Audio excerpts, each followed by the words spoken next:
Let us now start discussion on the format of balance sheet. Okay.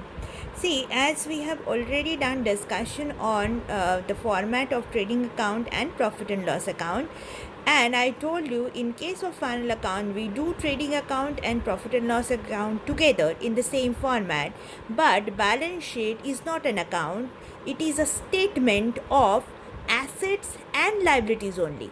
Mind it, no income, no expenditure we are putting to balance sheet. Balance sheet is meant for only assets and liabilities. Okay.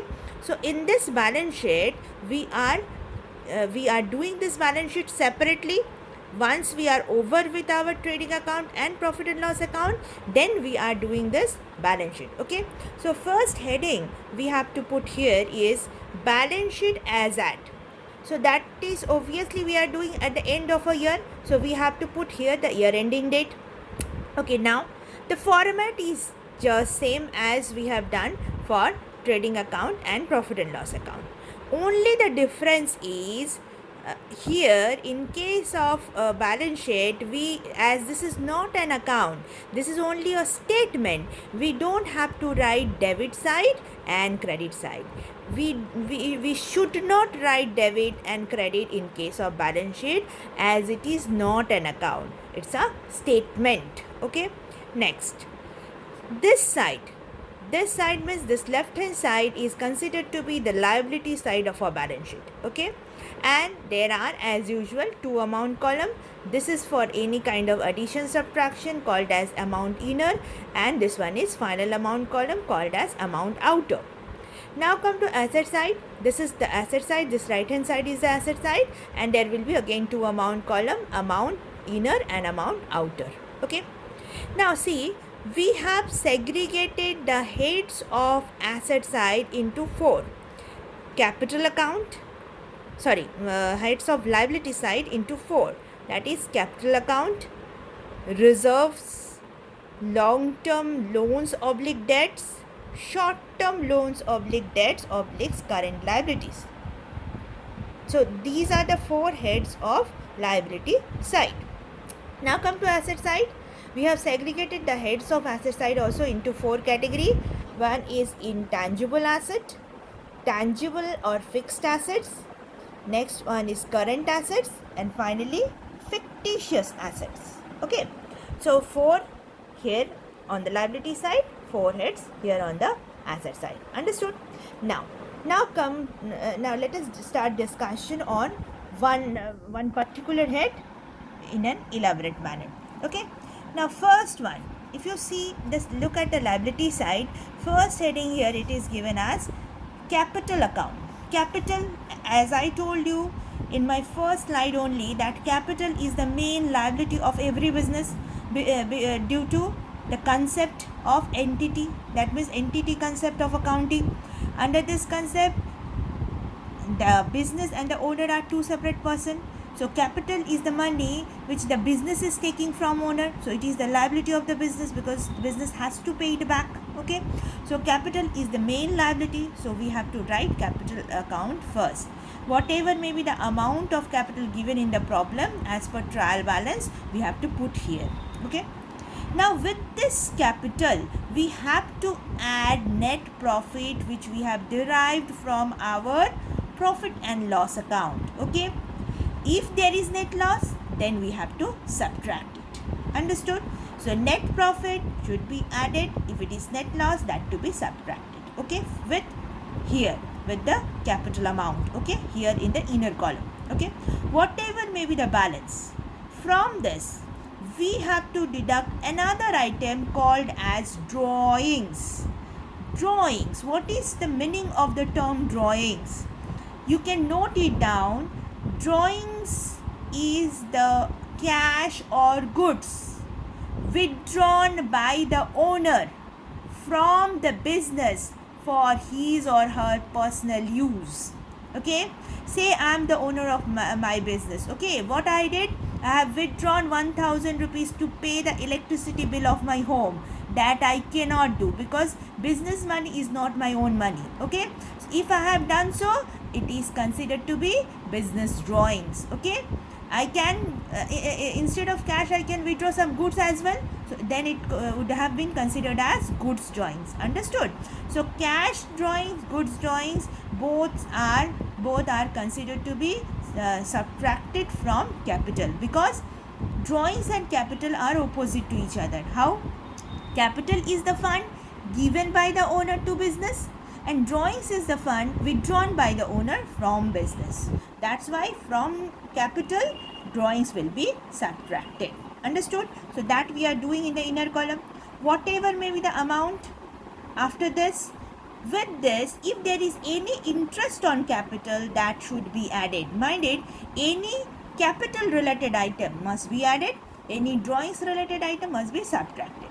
See, if there is any interest on capital, we are adding this with this amount. Whatever may be your balance, with that we are subtracting interest on drawings. Okay, we have subtracted it.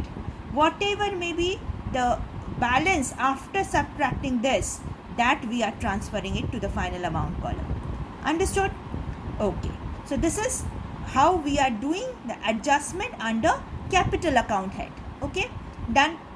Now come to the next, reserves.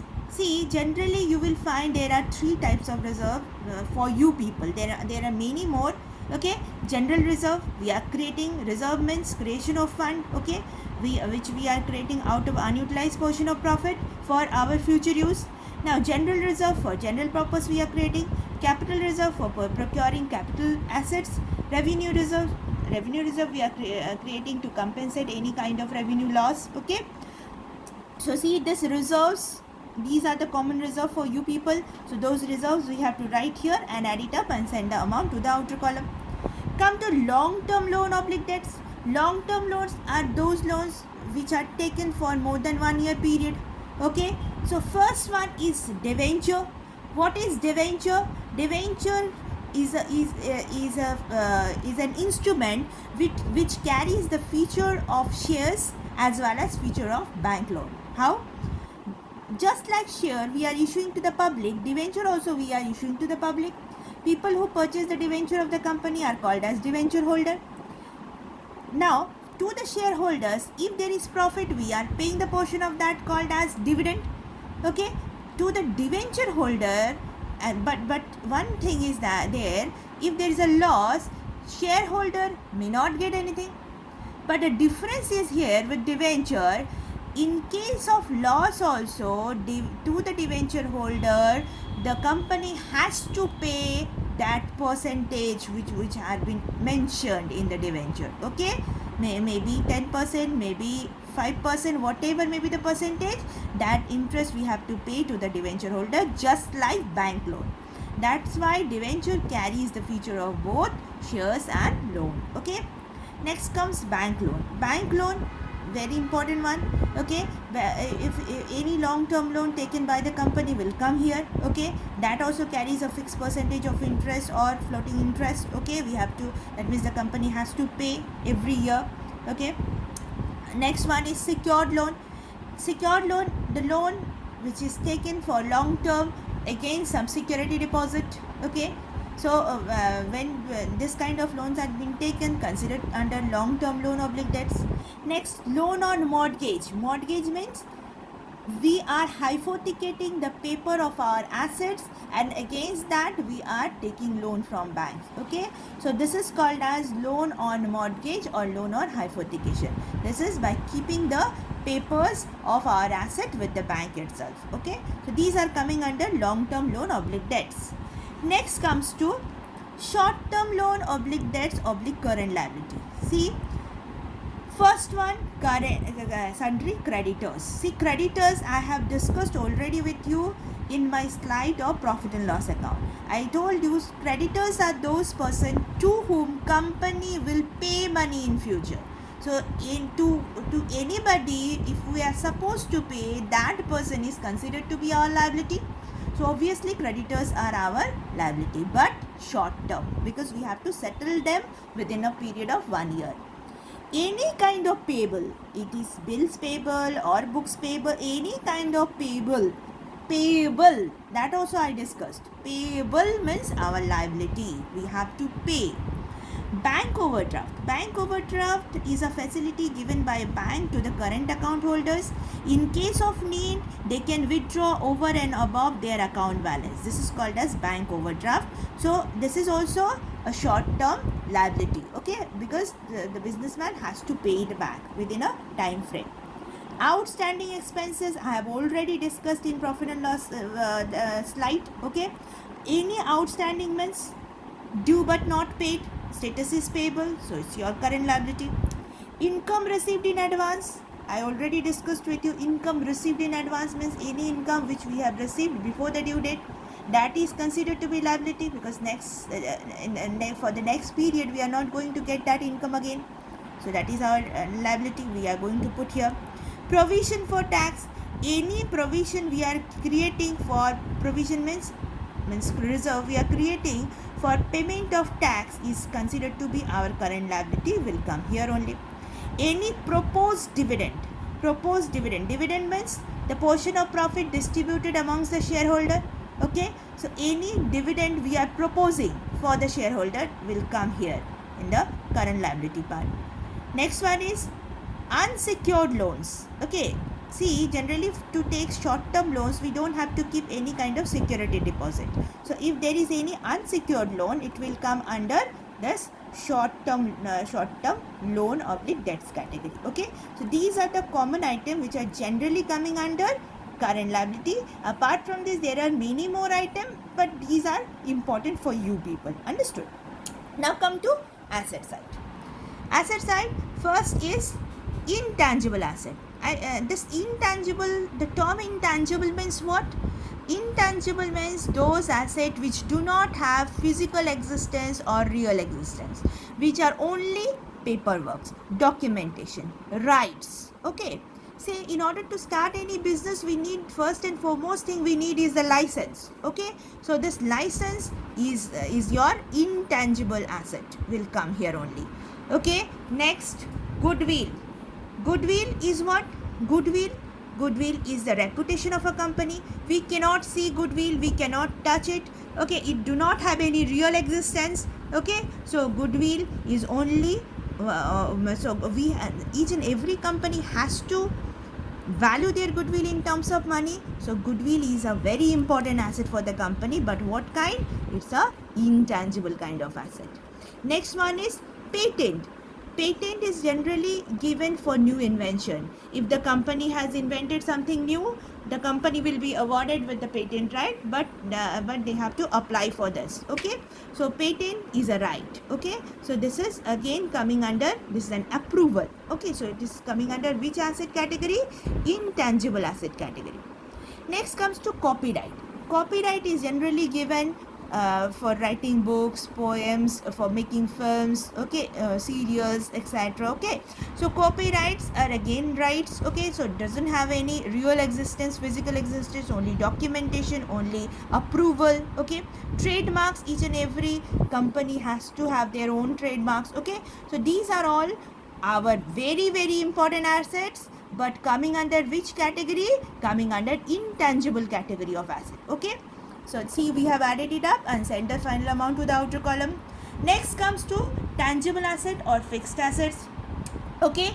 Now tangible assets, fixed assets, see, land and building, plant and machinery, furniture, fixture, investment if long term in nature, okay. See, from one thing you can see here, from every category of this fixed asset, except investment, I have deducted depreciation, because generally fixed assets are subject to depreciation, subject to reduction in value, okay, and that reduction in value is called as depreciation.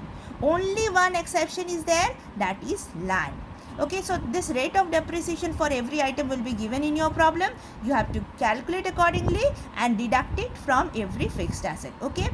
Now this intangible assets are also subject to reduction in value. This is called as amortization, but as amortization is not there in your syllabus, we are not mentioning this, okay. But this depreciation you have to deduct as per the rate given in your problem from the respective fixed assets, okay. So another thing, investment, if it is long term in nature, it will be coming under this fixed asset category. Okay, now come to the next one, current asset. Okay, current asset, a very important one. Okay, current assets are means your regularly used assets. Okay, see here current assets, what I have written first is sundry debtor. See, one thing you have to keep in mind, this current assets and current liability, it is better if you keep in mind with the opposites. See here I have written sundry creditors first. What is the opposite of sundry creditors? Sundry debtors, because debtors are those person from whom company will receive money in future. Okay, so debtors are our asset. Okay, because we will receive money from those person. So see which debtor balance we will keep here, the new debtor balance. See, I have shown you one workings in my slide on profit and loss account. So at the end of the workings, whatever is your new debtor balance, that will appear here. Okay, WXYZ, like that. Okay, so that amount will come here only. Understood? Now next one is any receivable. I told you any kind of payable, bills payable is your liability. So any receivable is your asset. Receivable means whatever we will receive in future is your asset. Bills receivable, any receivable. Here see, two very very important current assets are given, that is cash in hand and cash at bank. Okay, cash in hand, cash at bank, the opposite is bank overdraft. Cash in hand means whatever money we are keeping in hand to run our day-to-day activity, and whatever amount we are keeping in our bank account, current account. Okay, so that we have to put here under current asset. Closing stock, also called as stock in trade. Okay, closing stock means stock at the end of the production process, so of that particular year. So only closing stock will come, not the opening stock. This closing stock is treated to be next year's opening stock. Understood? So that will come under current asset. Next is loans and advances given. If the company takes any loans, that will come here. Okay, under this, or and this short term will come here. If the company has given any loan, obviously that is considered to be the asset. What kind of? Current asset, and will come here only. Understood? Next one is prepaid. This is just opposite to outstanding. Okay, prepaid means paid before the due date. Anything paid before the due date, any expense paid before the due date is considered to be the company's current asset and will come here, as we have already discussed in my slide of profit and loss account. Next, accrued income, another name of outstanding. Okay, so see, accrued income, the income which is due but not received yet.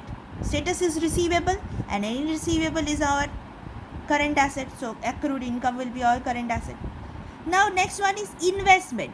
Investment is considered under current asset if it is short term in nature. Okay, so if only investment is given, you can either consider it as long term or short term, and you can do the treatment accordingly, but you have to put a note that we are considering it as long term, so we are putting under fixed.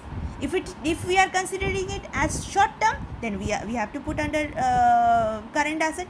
So we have to do either this or this. Understood? Done. So current asset items are almost over. Okay, next come, so we have to add it up. We have written all the items in the inner column, add it up and send the final amount to the outer column. Okay, next very important one, fictitious asset. Fictitious asset, under fictitious asset we have written here two important items, that is preliminary expense and miscellaneous expense. Okay, so if there is any such items given in your problem, put it under fictitious asset category. What is the meaning of fictitious asset?